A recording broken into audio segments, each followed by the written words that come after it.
អ្នកដែលធ្លាប់មានប្រវត្តិ AMH ទៀតអាចចូលមើលវីដេអូនេះបានចាអញ្ចឹងពាក់ព័ន្ធជាមួយ AMH មិនបានបញ្ជាក់ថាពងរបស់អ្នកទាំងអស់គ្នាមិនអាចបង្កកំណើតបាននោះទេចា AMH គ្រាន់តែជាអង្គដេកមួយដែលគេមើលចង់ដឹងថាតើចាកសោមពងញីរបស់អ្នកទាំងអស់គ្នានឹងមានសល់ពងដែលនៅក្នុងកសោមពងញីនឹងចំនួនប៉ុន្មាននៅក្នុងស្តុកចា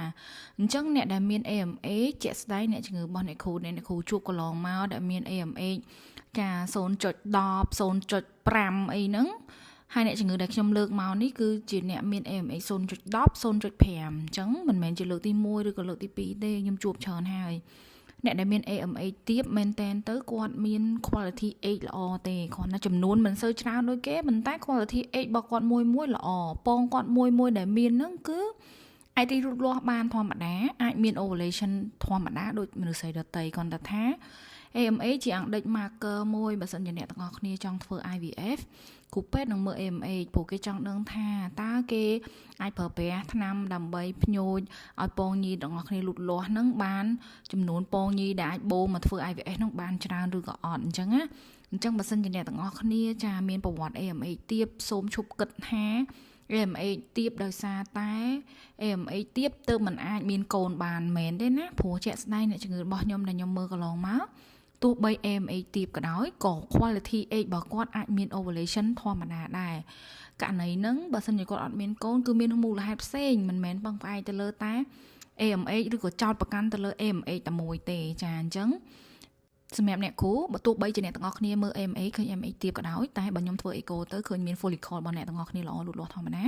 ការព្យាយាមតាមបែបធម្មជាតិករណី sperm ប្តីអត់មានបញ្ហាឬអត់មានមូលហេតុផ្សេងនៅក្នុងបំពង់ដៃស្បូនឬក៏មានមូលហេតុផ្សេងទេ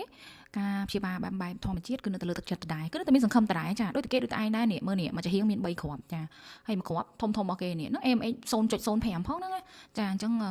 ខ្ញុំសម្រាប់ខ្ញុំ AMH ខ្ញុំកម្រមើលណាហើយបើសិនជាខ្ញុំមើលលើកលែងតែ